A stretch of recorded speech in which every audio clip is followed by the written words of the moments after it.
안녕하세요 여러분. 밤새 잘 주무셨습니까? 1월 9일 화요일입니다. 오늘도 하루 한 말씀으로 우리에게 주시는 은혜의 말씀 함께 묵상하고 기도하는 가운데 주님과 동행하는 축복의 하루 보내시기 바랍니다. 오늘 우리에게 주신 하나님의 말씀은 마태복음 26장입니다. 31절로부터 35절까지 제가 봉독해 올리도록 하겠습니다. 그때 예수께서 제자들에게 이르시되 오늘 밤에 너희가 다 나를 버리리라. 기록된 바 내가 목자를 치리니 양의 떼가 흩어지리라 하였느니라. 그러나 내가 살아난 후에 너희보다 먼저 갈릴리로 가리라. 베드로가 대답하여 이르되 모두 주를 버릴지라도 나는 결코 버리지 않겠나이다. 예수께서 이르시되 내가 진실로 내게 이르노니 오늘 밤 닭 울기 전에 내가 3번 나를 부인하리라. 베드로가 이르되 내가 주와 함께 죽을지언정 주를 부인하지 않겠나이다 하고 모든 제자도 그와 같이 말하니라. 아멘. 주님의 말씀입니다. 주님께 감사드립니다. 이 아침에 우리에게 주신 말씀 가지고 상실에서 배우다 라는 제목으로 하나님의 말씀을 증거하도록 하겠습니다. 여러분, 신약 성경을 보면 예수님의 제자 중에 대표적인 두 사람이 등장합니다. 한 명은 베드로고 또 한 명은 가룟 유다입니다. 복음서를 자세히 읽어보면 이 두 사람은요 참으로 비슷한 점이 많은 사람들이었습니다.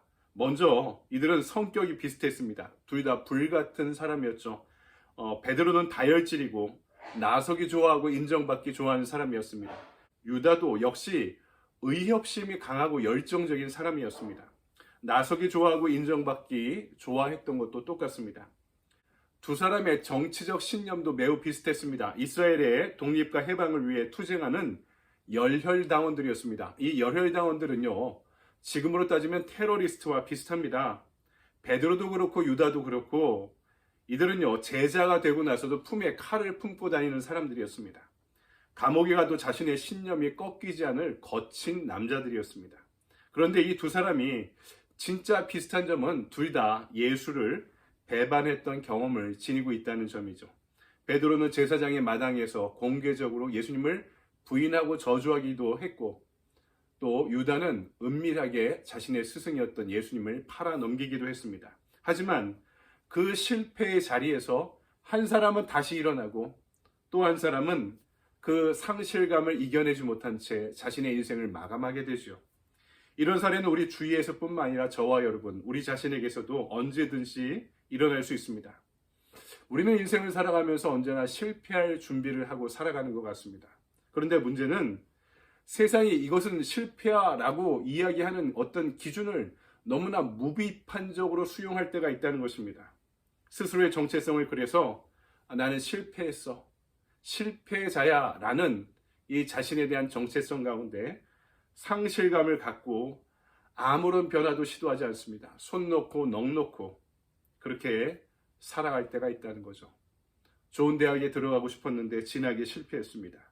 좋은 직장에 들어가고 싶은데 취업에도 실패하고 중요한 시험에도 실패하고 때로는 관계에도 실패하고 그 모든 실패의 자리에서 그 상실감과 수치심을 극복하고 일어나는 베드로처럼 단단한 사람도 있지만 실패 자체로 유다의 인생처럼 인생의 게임이 끝나버린 사람도 존재합니다.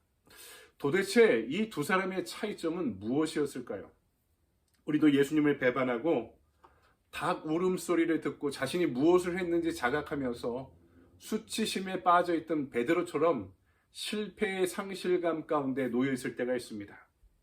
그럴 때마다 무엇 하나 제대로 뜻한 바대로 되는 것도 없는 것 같고 몇 년째 제자리인 것 같고 그런 변화없는 상황 가운데 디프레스돼서 살아간다면 큰 상실감에서 헤어나오지 못하게 될 것입니다. 그러다 보면 예수님께 대해서도 실망합니다. 내 기도를 받아들여 주지 않는 것들, 하나님이 내 기도를 응답해 주지 않는 것에 대해서 더 큰 상실감에 빠지게 되는 것이죠. 하지만 바울 사도께서 고린도후서 5장 17절에서 우리에게 이렇게 중요한 영적인 교훈을 충고를 전해주고 있습니다. 누구든지 그리스도 안에 있으면 새로운 피조물이라. 이전 것은 지나갔으니 보라 새 것이 되었도다. 슬픔도 고통도 심지어 오늘의 성공도요 시간이 지나고 나면은 잊혀집니다. 시간이 지나고 나면 남아있는 실체는 없어집니다.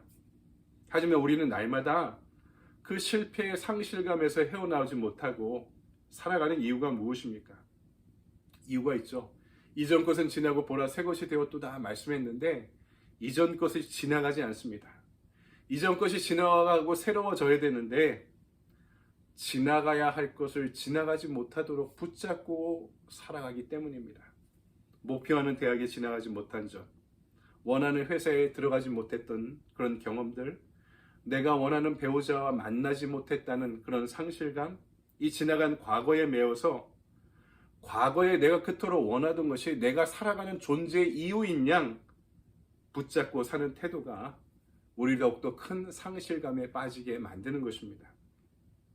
진짜 중요한 것이 아직도 무엇인지 확신하지 못하기 때문에 과거를 지나가 버리는 것이 아니라 후회의 현실로 만들어서 영원히 붙잡고 살아가는 존재가 되어가는 것입니다. 바로 이런 이유 때문에 주님께서 저와 여러분에게 때로는 상실의 자리를 허락하시는 것입니다. 모든 것을 내려놓지 못할 때 저와 여러분이 그것을 내려놓을 수밖에 없는 상실의 자리를 우리를 위해 예비해 두시는 것입니다. 내가 목표로 하던 것을 성취할 수 없음을 깨닫게 될 때, 아예 포기할 수밖에 없을 때, 그렇게 죽고 사는 문제라고 여겼던 그것이 내 손에 쥐어지지 않을 때, 그것 없이도 내가 살아갈 수 있다는 것을 상실의 자리의 끝에서 우리에게 배우게 만드시는 것입니다. 그런데 그 상실의 웅덩이에서 인생의 중요한 질문을 다시 던지는 사람들도 있습니다. 무엇이 중요한가? 무엇이 영원한가? 무엇이 근원적인가? 무엇이 본질적인가? 우리가 그 상실의 웅덩이에 빠져서 헤어나오지 못할 때조차도 우리가 다시 우리의 인생에 대해서 이런 근원적인 질문을 던질 수 있게 될 때 그는 실패한 게임에서 새로운 경주를 시작할 수 있다는 것을 발견하게 될 것입니다. 그때 주님께서 예비해 두신 새로운 인생의 경주가 나를 위해 예비되었다는 것을 깨닫게 될 것입니다. 그 길에 들어서게 될 때 우리는 이렇게 고백하죠. 이전 것은 지나가고 보라 새 것이 되었도다. 그렇다면 우리 인생이 여러분 어떻게 새로워질 수 있을까요? 어떻게 실패의 자리에서 주저앉지 않고 전력 질주할 수 있는 새로운 출발을 우리가 살아갈 수 있을까요? 우리의 인생이 삶의 중심, 존재의 근원으로 들어갈 때 그것이 가능한 것입니다. 바로 삼위일체 하나님과의 만남과 교제가 그것을 가능하게 만든다는 사실입니다. 4세기 알렉산드리아의 감독이었던 아타나시우스는 목숨을 걸고 이단들과 투쟁하면서 니케아 공의회에서 우리 기독교 신앙이 지금까지 고백하고 있는 정통적인 삼위일체 신앙을 이 아타나시우스가 정립하게 됩니다. 그러면서 그는 이런 이야기를 합니다. 예수 그리스도께서 인간이 되심으로 인해 우리가 신이 될 수 있는 길이 열렸다. 무슨 뜻일까요? 여러분 이것이 바로 삼위일체 신앙과 성육신의 신비입니다. 기독교 신앙의 본질을 아타나시우스가 한마디로 표현한 것이죠.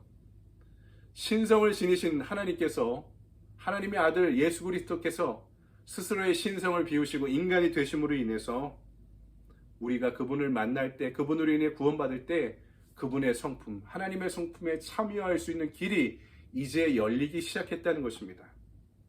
주님이 인간이 되셔서 나를 만나주심으로 인해 내가 잃어버린 예수 그리스도의 성품을 회복할 수 있는 계기가 시작되었다는 것입니다. 우리 안에 신성이 하나님의 성품이 내재되어 있다. 우리는 이제 그 성품으로 그 무한한 은혜의 자원으로 살아갈 수 있는 존재가 되었다는 것입니다.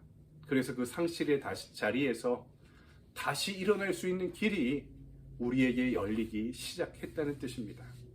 우리가 이 마음을 품고 살아갈 때 지나간 과거를 비우고 본질, 목적, 행복 그 자체이신 예수 그리스도의 마음을 채우며 살아갈 수 있는 길이 열리게 된 것입니다. 아멘.